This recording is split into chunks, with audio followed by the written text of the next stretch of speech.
Yo, yo, welcome to Trippy Commentaries. We have just returned from the movie theater. We saw the pre-screening of Godzilla 2014. What did we think of the movie? We'll give our immediate reactions. Did it meet the hype? I know I was really looking forward to it. I was going to be pissed if it was no good. Yeah, We'll let you know what we think. I'm RJ. I'm here with Kyle. Yo, yo. Retro Brett. Yo. And Mike. What's up? And let's get right into it, guys. I'm going to say right off the bat, I absolutely love this movie. I thought it was a home run. Really not too much wrong with it. I mean, I'm sure we'll find things here and there, but right off the bat, I'm just going to say I was extremely pleased. I was extremely entertained. The 3D was fantastic. At first it felt a little bit weird during the the pre-movie things they showed, all the the previews there. And as soon as those previews were done, you felt like you were used to it, and then the movie was just flawless, in my opinion. What did you think, Kyle? Yeah, I loved it. About as best I think you can do a Godzilla movie. To me, they hit every point. They incorporated the old original ones, the old original Japanese versions of Godzilla. I like how they had, they had a full storyline to it. It wasn't just, all about, one particular part of the movie. So we'll break it down later, but my initial reaction is I was very pleased and I walked away happy tonight. Yeah. What did you think about all the effects? I mean, obviously a lot of CGI being used here, Mike. Oh, yeah. I thought it looked fantastic. What did you think about the movie and just how everything looked? Well, I thought it was a great movie. Definitely, like you said, plenty of CGI use. It was great. Mm-hmm. Everything looked amazing. Like Kyle was saying, the storyline was excellent. And I think they did a great job with this Godzilla movie, and I was very pleased. Did you? Because I thought it looked pretty realistic all the way around, especially with the 3D, because, like other Godzilla movies, they made sure it just happened to be raining Like during Kyle these... said, they brought it back to the Japanese origins. roots. Yeah. Yeah, I loved how Godzilla looked. Mm-hmm. I mean, So it looked extremely realistic all the way around, from Godzilla to the city to the destruction. Retro Brett, what's your immediate reaction on this movie? I thought it was pretty cool. It got better as the movie went on and the story developed some. Great use of CGI. It was flawless. It was perfection. And I thought it was pretty badass. So. yeah. I agree. Yeah. All right, well, now I just want to let you guys know, from this point on, there will be spoiler warnings. We're going to go ahead and get into this storyline, as it was very intricate. Really started off from humble roots of just a nice, happy family. The good old American family, of course, this one based in Japan, working at a nuclear power plant. But from this point on, there will be spoiler warnings, Definitely. so be warned. We're breaking this down here, so yeah. Don't be complaining that we let that we snuck something in on you didn't know about. Mm-hmm. Fair warning. Yeah. If you have not seen the movie yet, Spoiler don't alert. listen. Yeah, and Just cut it off. We appreciate you, getting our initial reaction, and now we're gonna break it down and talk about it. absolutely, and this is a must-see, guys. This is an official must-see. I've Yes. been very skeptical of many movies these days, even movies like Gravity, where everybody liked it. It didn't do a ton Especially for me. remakes. Yeah, so this one did it. Definitely go see it. Like I said, a must-see. That said, let's go ahead and get into what happened here. It started off, like I said, family roots. You had the power plant situation, I guess. The Walter White character there, Cranston, he was dealing with, I guess, some readings. Kyle, what were you taking from the beginning? Yeah, he plays Joe Brody, and he was measuring. Didn't really state what his position was at the power plant. He just goes in. It's his birthday. Goes into work like a normal day, and they've been getting like seismic activity going on. And it's like a rumbling keeps happening, and it starts messing stuff up. And unfortunately, he sends his wife down into the reactor to check on things. Mm-hmm. And I mean, I don't know. At this point here, it was already kind of getting a little bit suspenseful because we didn't know what was going on, and it just kept getting worse and worse. And then from there, obviously, then that's when the first like part of destruction starts happening. Yeah, because we saw right before that they showed a little teaser where some people on foot went in and found some crazy looking structure, and of course the original egg Yeah. that hatched Looked like into, rib cage, going down it. and we weren't sure what was going on at that point. We did, of course, find out that the creature went from there to, I guess Japan in this case, nearby Japan to this power plant. The Philippines, right? Yes, originally it was in the Philippines.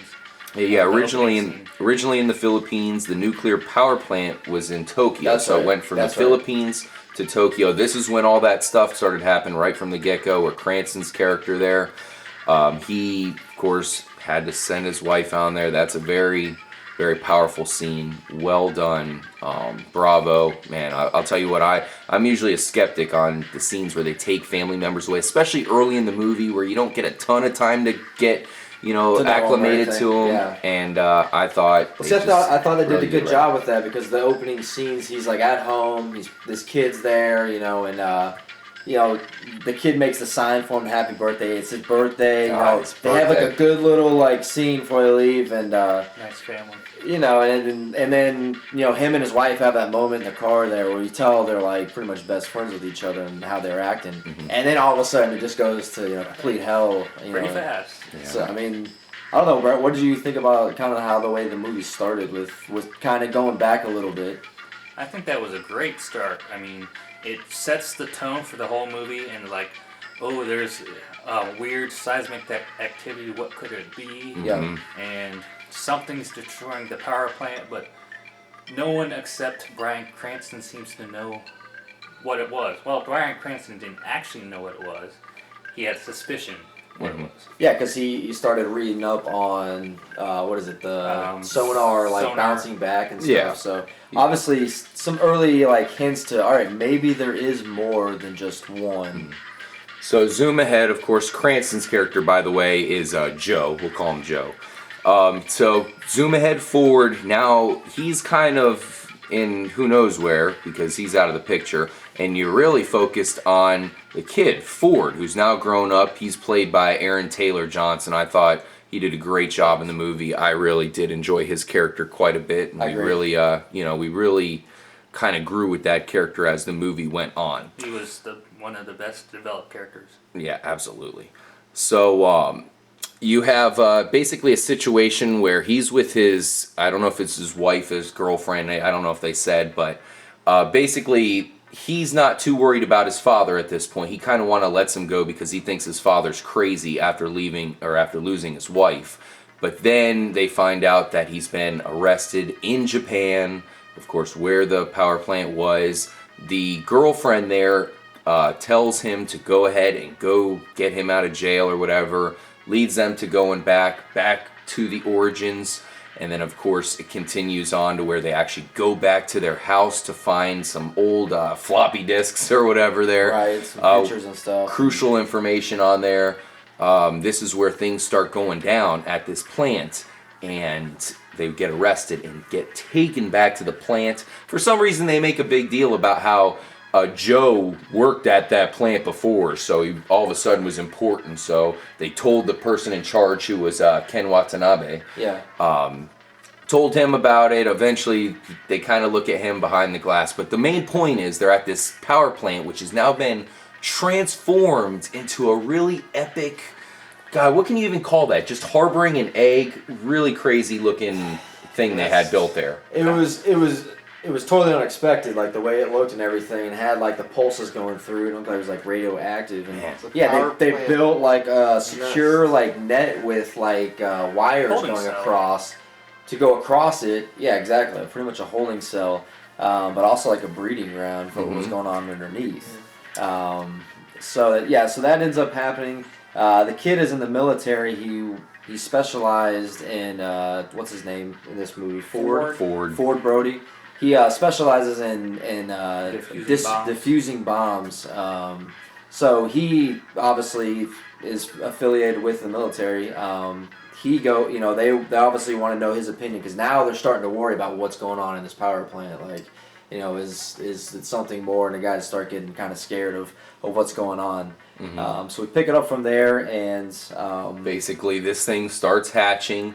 They try to kill it. Does not work. All of a sudden, all the power goes out, and you see a creature, a winged insectoid-looking creature. Not Godzilla.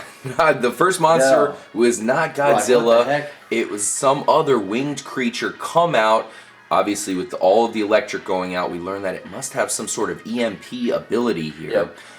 Breaks out. This is where, with all the power coming out, Joe's able to escape because he was, of course, in captivity after being arrested. Joe's son was in a truck. After this thing comes off, you have basically the first giant monster attack. Causes complete havoc. Now, does not kill Joe and his son. Basically, or at least initially. The monster flies away. They take Joe and Ford to the air with the ship out there, the USS Saratoga. Yeah, it picks up all there. As we pick up here, the helicopter is picking up both of them, flying him out of there because his son was thinking he's gonna die, and flies him out of there. Well, his father was on like some thing that got knocked over, and he got injured. Scaffolding. Got injured, and on the plane ride home, he ends up dying. So we see the exit here of Bryan Cranston Of Joe. of the movie. Kind of good. Like, to me, that was like the initial like big banger intro. Like, he's dead, but here's the monster. So this is what you get. Yeah. So basically, they took those two because Watanabe's character. The doctor there, one of the, obviously kind of an intelligent character here. He's had a lot of words of wisdom. Didn't say much, but when he did say stuff, it really had meaning to it. Right. So he points out Joe and Ford. Unfortunately, Joe did not survive in the long run, which means they go straight to Ford for answers just to see, do you remember anything at all? Unfortunately, he doesn't remember too much because he was too busy calling his father crazy. Yeah. But he does try to help out as they go attack the other animal, or the other monster in this case. They go after it.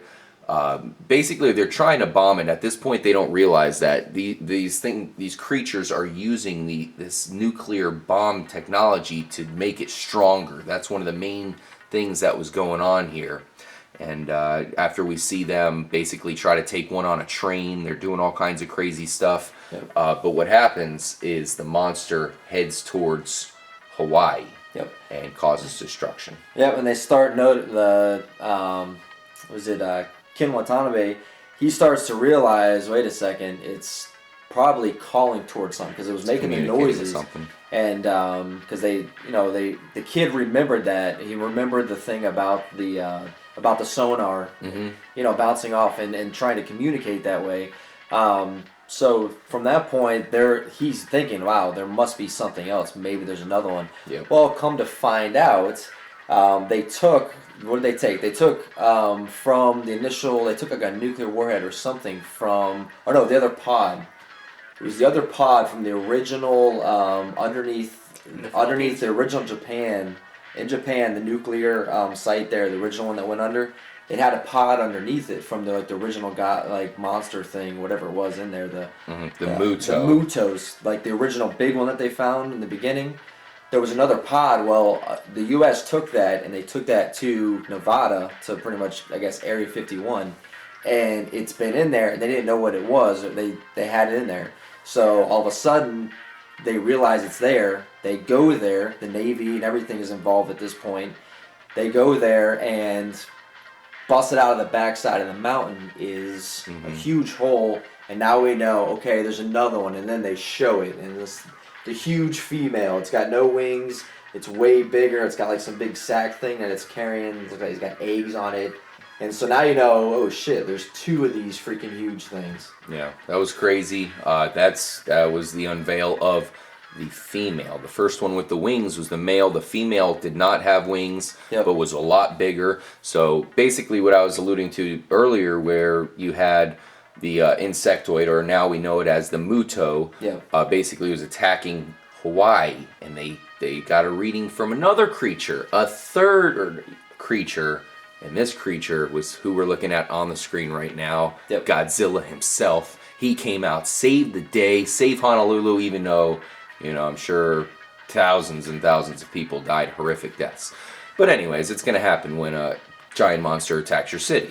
Anyways, Godzilla saves the day, but because the male M.U.T.O has wings, he was able to fly and get out of there. You saw it on a news feed. Godzilla escapes as well, tracking the M.U.T.O. The other M.U.T.O, the female, which you said, Kyle, was actually in the U.S. in some sort of crazy facility where they harbor nuclear warheads and stuff. So it all, basically, they all meet up. And once again, the military has got a plan to blow it up. So let's bring more nuclear warheads into the party where they can take them and use them as energy.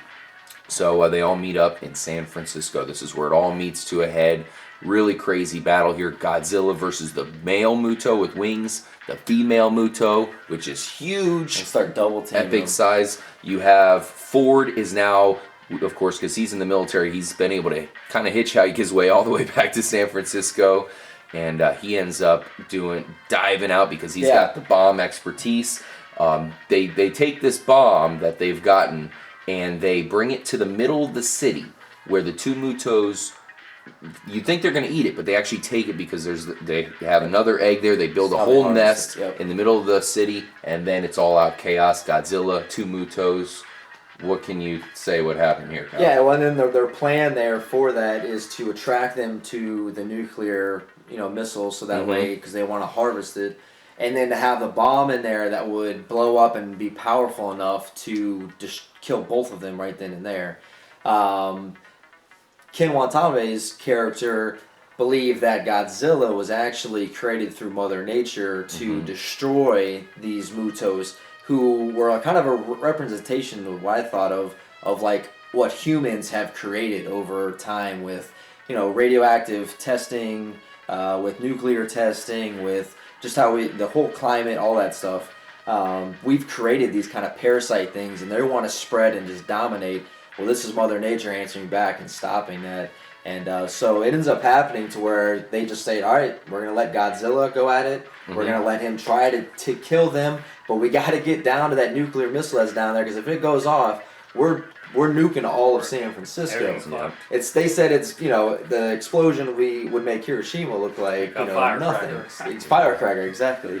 So at this point, epic scene, dude. They skydive from like 3,500 feet up, and they're just flying down through. That, to me, that was like such an epic scene, because they're flying through. It's dark. They can't see anything. They're just cruising through, and then all of a sudden, dude, you see like they get an opening where they're out of the clouds, and there's like lightning going on and shit. And then all of a sudden, you see Godzilla right there fighting the other one, and they fly like right down through. One guy actually lands and hits it, and I think dies.